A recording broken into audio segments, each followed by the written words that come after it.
Assalamualaikum warahmatullahi wabarakatuh. Sahabat channel Tuan Guru, bagaimana kabarnya hari ini?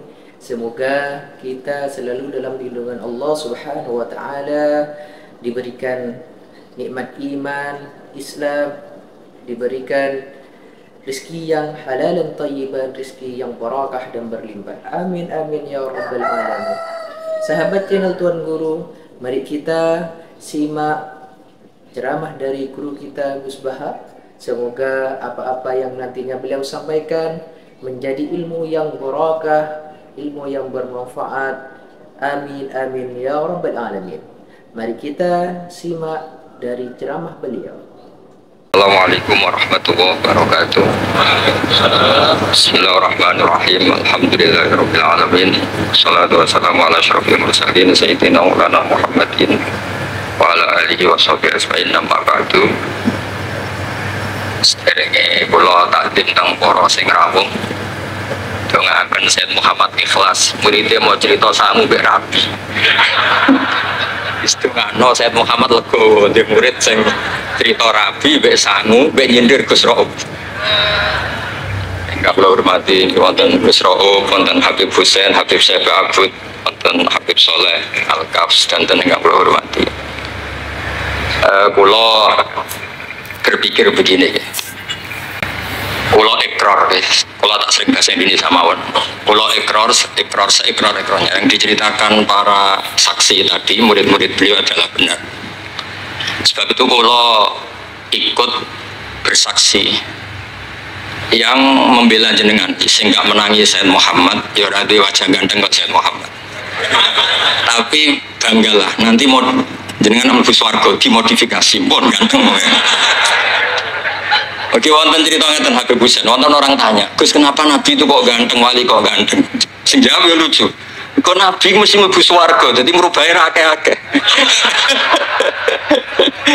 Jadi malah saya rapati ganteng kudu ibadahnya sing tenanan karena mlebu swarga wong ora ganteng butuh ekstra salon malah. Aniku. Begini Pak Hasan, ini tonggo kula sering ngaji teng Bojonegoro, terus piyambake nggih sakjane ra di rival kalian kula.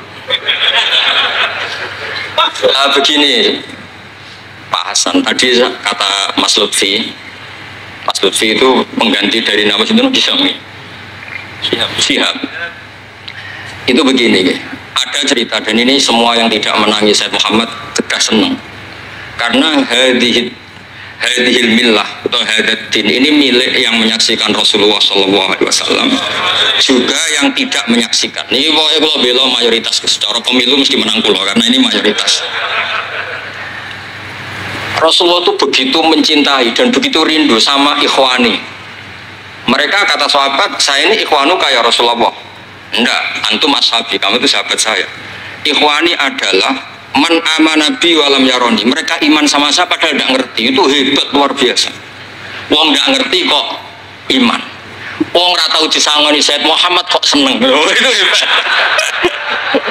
Lalu yang biasa disangoni untuk bojo kan seneng wajar. Setuju ya? Buat ini kan argumentasi ilmiah. Saya ini seksinya Gus Rob. Saya ini diantara muridnya Mbah Mun yang kompetitor ilmiahnya baik, termasuk kategori A.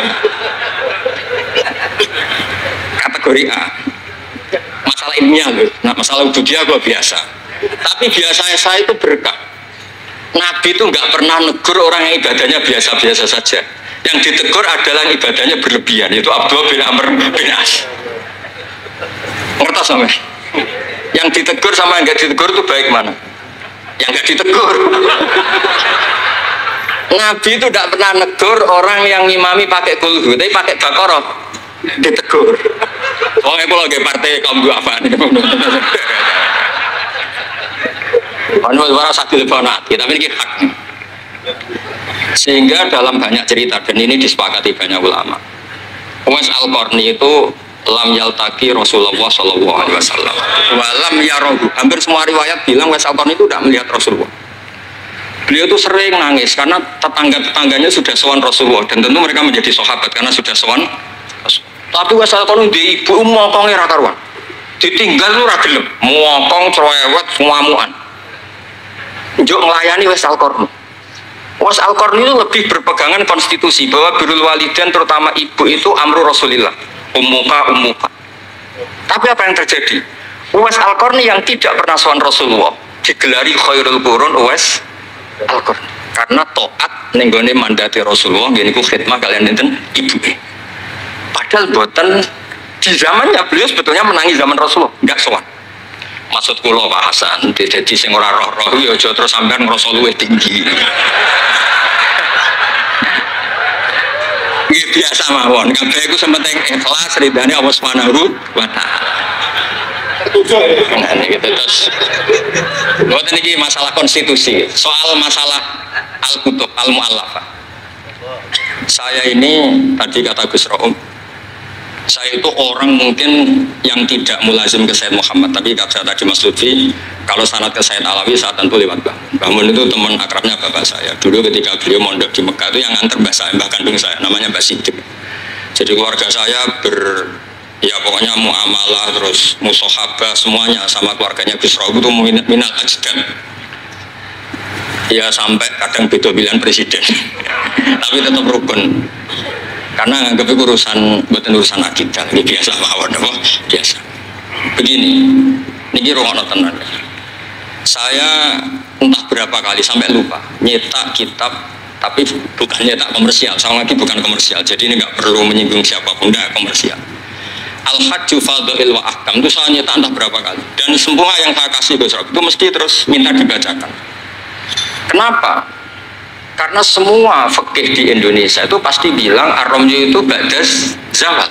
Semua takrib mu'in i'ana semuanya pasti ar-ramyu itu ba'das zawal. Kunna natahayyanu fa idza zalati syamsu romaina. Kita ini nunggu zawalu syamsi baru romaina. Ki ramyu yaumil hadi asyar.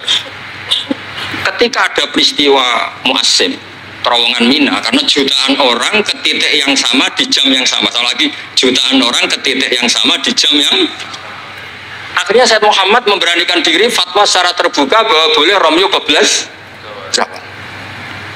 Mereka mesti komplain, ini kita apa? Sampai komplain, saya bilang ini yang ngarang putune Kanjeng Nabi. Kabeh bantah. Tak bidono tak diri dan beliau cara ngendikan masuk akal. Ya ini sing sering haji napa mari sakniki haji yo wonten sing bisnis bareng wae sing haji lah niki cerita. Sing haji, sing bisnis sing haji tenan pokoke haji. Sebetulnya dalam Romyu itu kan boleh nafar awal, berarti selesai tanggal 12, bisa nafar sani sampai tanggal 13. Terus kata Sayyid Muhammad, jika bisa iskotur Romyu yauma salisa asar bil kulliyah, bisa menggugurkan Romyu tanggal 13 bil kulliyah. Fali ayya juzat takdim min babi aula, apalagi ini sekedar takdimul waktu. Dan beliau bilang di kitab Al-Hajju Fadha'il wa Ahkam, dan tidak yusamma mukhalafatan. Kenapa tidak mukhalafah? Illa ilzama fihi bitasrah, karena Rasulullah tidak mengendikan bahwa ini harus begini. Itu hanya fi'lu. Fi'lu bisa ya dulu alal jawaz, bisa alal aulawiyah, nggak ada jaminan kalau itu syarat apa? Sah. Terus akhirnya orang tuh ayam semua, tenang semua. Berdasar fatwa Sayyid Muhammad yang kita sosialisasikan. Saya baca itu berkali-kali. Jadi saya cerita, jadi ini benar-benar cerita naskahnya Sayyid Muhammad. Orang cerita sang. Terus kedua, tawaful haid. Saya sering ketemu orang-orang yang nekuni medis. Gus, kalau kita pakai obat itu kadang masalah, ada efek samping gini-gini. Padahal kalau kita nunggu suci kayak cerita Sayyidah Aisyah, Rasulullah itu pimpinan. Mereka pasti ikhlas disuruh nunggu Sayyidah Aisyah sampai suci kemudian tawaf ifadah. Tapi ini kan kita orang kebanyakan. Hotelnya kalau lama-lama kita tidak kuat bayar, kena komplain. Pesawatnya juga gitu, kalau lama-lama juga kena komplain, bisa pulang kan. Dan itu kata Sayyid Muhammad sederhana ketika beliau menyarankan tawaful haid itu intikal madhab saja, atau tidak usah intikal. Kalau mendekati waktunya habis langsung tawaf, tapi nunggu waktunya mepet, karena dengan mepet berarti statusnya darurat, tapi statusnya darurat. Terus kata beliau dengan entengnya ngendikan di mana-mana yang namanya wajib atau syarat sah itu ya ma'al kudro. Ini tidak kudro berarti syarat itu hilang. Di mana-mana syarat menjadi syarat ya kalau kudro. Ini tidak kudro ya berarti syarat itu hilang. Sehingga terus kita nyaman tawaful haid. Itu di kitab Al-Hajju Fadha'il Ahkam. Bisa dicek bahasan halaman 115 itu. Ini bukan cerita Malaysia, cerita teks. Jadi buat ini serius. Karena tadi kan orang-orang bisa guyon cerita nikah, berarti Anda tukang nikah. Nah kalau sekarang guyon karena ilmu, berarti Anda mubarak betul. Cerita nikah iso guyu, cerita ilmu iso guyu, berarti waras sampean. Ternyata bisa senang dengan ilmu, bisa senang. Yang rileks saja. Saya baca kitab beliau yang khataman, ini Gus Rauf saksinya. Saya baca Qawaid Asasiyah itu pasanan khatam tahun 39. Terus poso ini kemarin 45 ini saya juga khatam baca Qawaid Asasiyah. Dulu itu karangan Sayyid Alawi, namanya Zubdatul Itqan. Di era Sayyid Muhammad disebut Al-Qawaid Al-Asasiyah fi Ulumil Quran. Saya ngajar di Sarang ya kitab itu di pondoknya Gus Zufur. Saya berkali-kali baca kitab itu di Kudus, di pondok saya kemarin khatam. Terus kitab beliau yang saya senang sekali diantaranya tentu Mafahim Yajibu Antus Soha. Tadi Mas Lutfi cerita betapa repotnya Sayyid Muhammad ngadepi Wahabi. Tapi di Indonesia saya sering cerita ke mereka, bahkan sebagian yang berfaham itu di kota banyak yang menjadi minna. Saya cerita begini, La ilaha illallah itu kalimatun dakhala bihal kafiru al-islam. Fakifa bihadil kalimat. Kok terus jadi tukhriju hadil kalimah al-muslimah minal islam ilal kufri. Orang tahlilan, orang nyekel patok, orang-orang NU yang khalil nyekel patok yang la ilaha illallah, la ilaha illallah. Itu kalimat yang orang kafir puluhan tahun menjadi muslim. Masa dengan kalimat yang sama menjadi kafir? Itu logikanya tidak kena. Berarti kalimat ini punya dua status. Ya mukminah memukminkan, juga mukafirah mengkafirkan. Itu kan lucu gitu. Dan itu mereka terus menerima. Kayaknya bener Gus Pak, masa kalimat yang 70 orang misalnya kafir dalam waktu 70 tahun itu karena melafatkan satu kalimat itu saja, la ilaha illallah Muhammadur Rasulullah, langsung menjadi apa? Menjadi muslim atau mukmin. Masa dengan kalimat yang sama hanya karena sambil megang patok terus menjadi apa? Kalimat itu kalimat syahadatul tauhid. Makanya saya mohon para muhibbinya Sayyid Muhammad itu harus baca kitabnya. Saya ini bukan niat sombong. Saya baca kitab beliau yang saya takriri sampai khatam itu ya Al-Hajju Fadlil Ahkam. Saya sudah lapah berapa kali saya khatam. Terutama di bab Tuaful Haid sama Amram Yukoblah Zawad. Terus Mafahim Yajibu Antus Soha, Qawaid Asasiyah, Mafhumut Tatawur wa Tajdid. Terus yang kitab-kitab paling modern terakhir karangan beliau itu Sirah Nabawiyah, yang syaratnya Alfiyatus Sirahnya Zain Al-Iraqi. Terakhir Mu'alafatul Sayyid Muhammad. Dan saya yang sering juga sinau itu Manhajus Salaf fi Fahmin Nusus. Itu juga termasuk kitab yang sering saya pelajari. Sehingga belajar betul Mas Hasan, boten main-main, belajar betul ya. Maksudnya kalau tidak bisa tak cari di kamus. Kalau nggak bisa semua bukan niat sombong. Pakai sarana saya ini kan, bapak saya itu hafal Quran, buyut-buyut saya ini mungkin termasuk orang yang menekuni Quran. Jadi saya kalau nggak paham, ya Allah kita ibadah pantas. Tiang betul Quran ini jenengan terus mau cara paham kita nggak pantas gitu. Nah, ya akhirnya paham gitu. Nah, dari sekian cerita yang difahami nufus, nah ini supaya sampean clear ya. Saya mohon semohon-mohonnya. Jika jenengan pilihannya berpakaian seperti ini oke. Yang berpakaian ala Rasulullah atau ala Arab terserah lah istilahnya, monggo. Tapi yang berpakaian ala Jawa gini, saya masih ingat takbir itu di halaman 423 di Manhajus Salaf fi Fahmin Nusus. Itu beliau ngendikan gini. Wa kanat sunnatu Rasulillah sallallahu alaihi wasallam annahu yatamu ma yajiduhu fi ardi wa yalbasu ma yajiduhu wa yarkab ma yajiduhu mimma abahahu.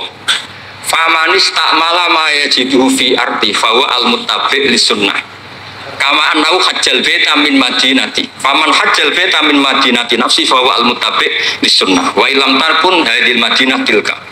Saman cek itu, insya Allah lafadznya itu persis, bukan karena saya pintar atau cerdas, memang saya tekuni.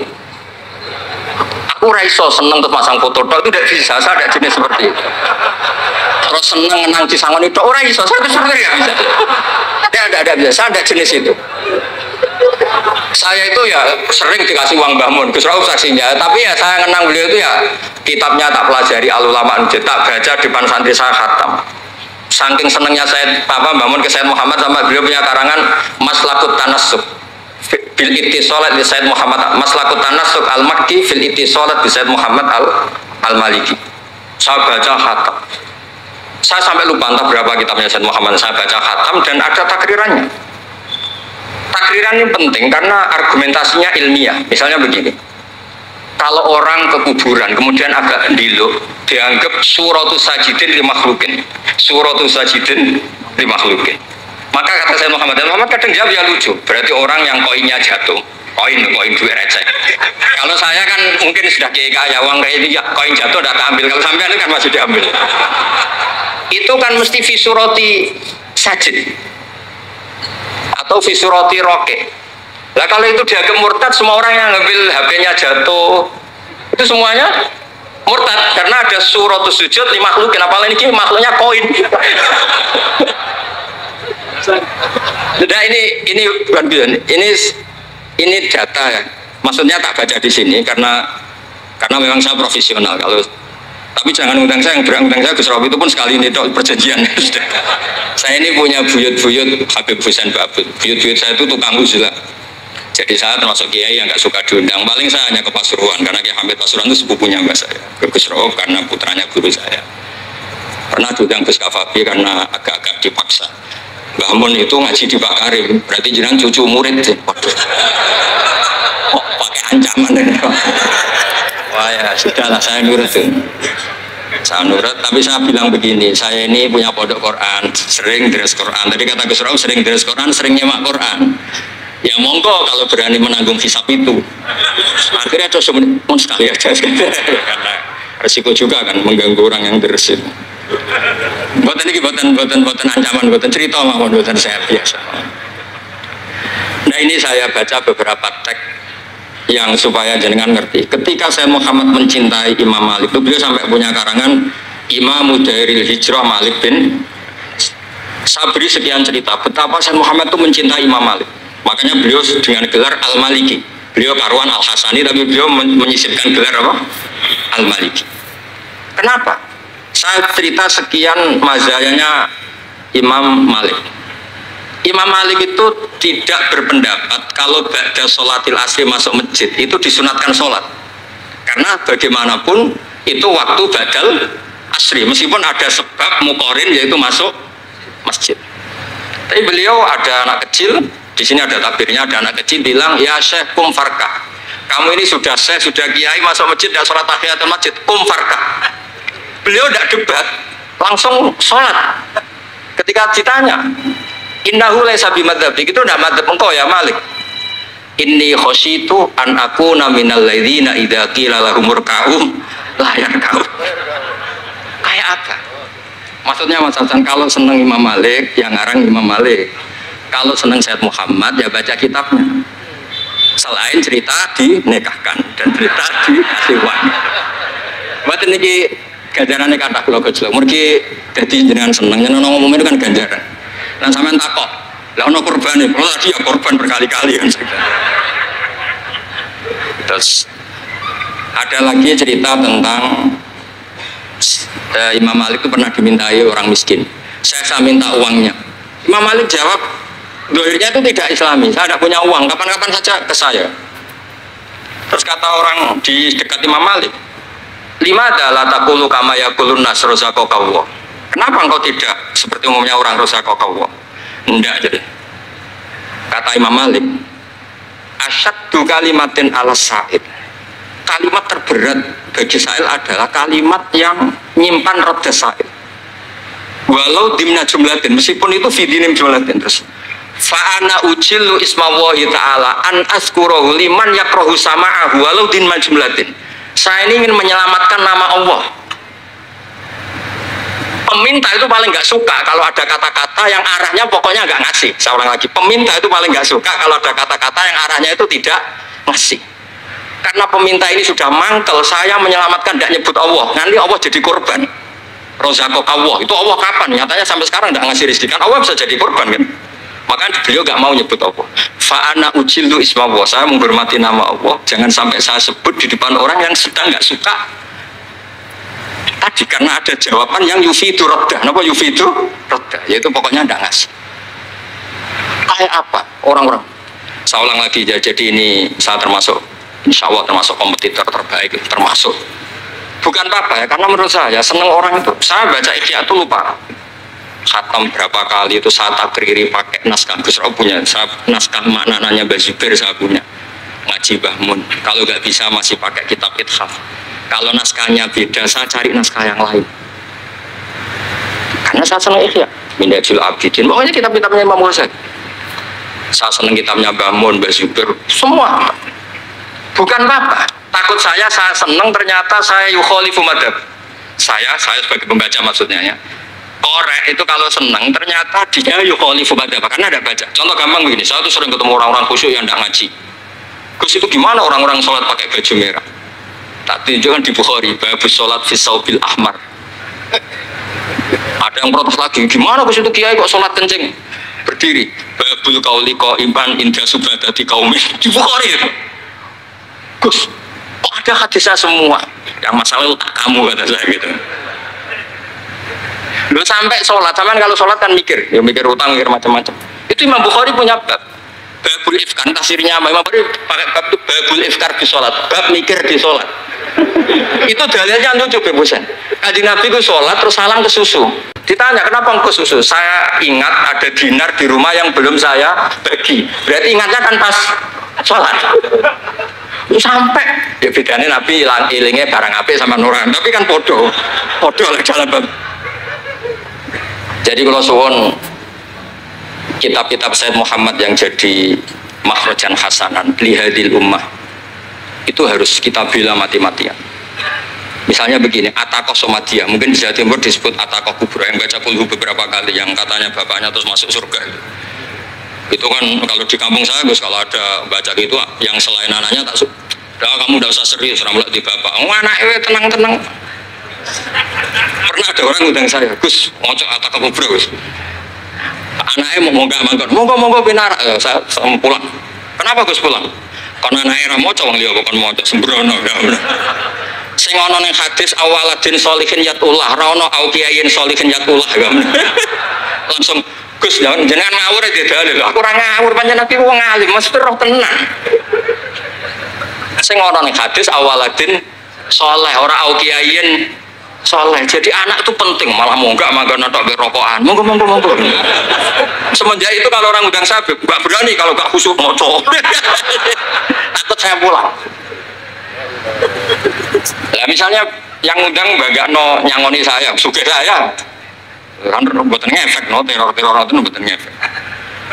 Jadi penting meskipun guyon, ilmu itu didudukkan. Sayyid Muhammad ngendikan hadis-hadis tentang jumlah qul huwallahu ahad semuanya itu dhaif. Saya pernah ngaji itu di Kudus cerita gini, alhamdulillah kok dhaif. Hadis tentang jumlah la ilaha illallah yang banyak alhamdulillah juga dhaif. Karena kalau itu syarat sahnya harus banyak, berarti begini, mangqala la ilaha illallah mi'ata marrah lagi dakhalal jannah. Berhubung nggak ada jumlah mi'ata marrah, satu pun sudah dakhalal jannah. Qul huwallahu ahad juga sama, di riwayat Bukhari jelas. Ada orang kalau imami baca kulhu ditanya, kenapa engkau baca kulhu? Li'annaha sifatur rahman, fa'ana uhibbu an aqra'a biha. Kata Nabi apa?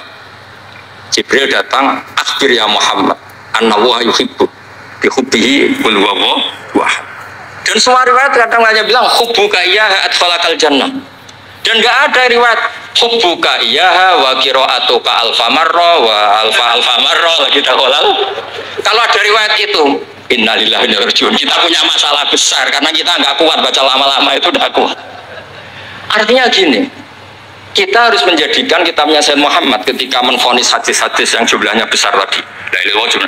Soal kamu lakukan tetap baik, kita sepakat itu baik. Tapi jangan jadi aturan hukum. Saya ulang lagi, baca banyak tentu tetap baik, tapi jangan menjadi aturan. Kalau jadi aturan hukum berarti gini.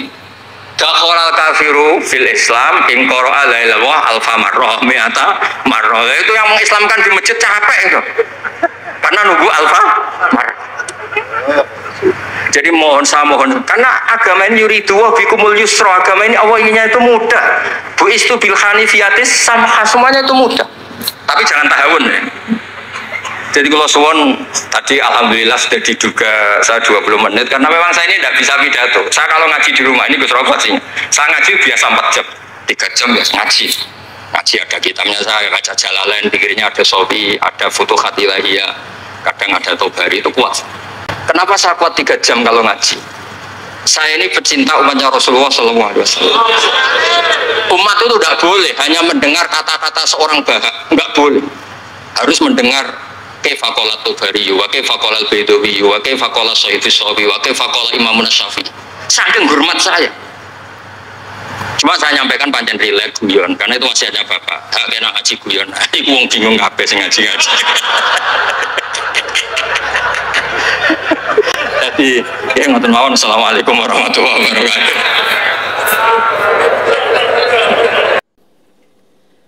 Alhamdulillahirrabbilalamin. Telah selesai kita menyimak ceramah dari beliau, dari Gus Baha. Semoga apa-apa yang beliau sampaikan menjadi ilmu yang bermanfaat, ilmu yang nafi. Amin amin ya rabbal alamin. Cukup sekian saja dari kami. Mohon maaf bila ada kesalahan. Wabillahi taufiq wal hidayah wal ridha wal inayah. Assalamualaikum warahmatullahi wabarakatuh.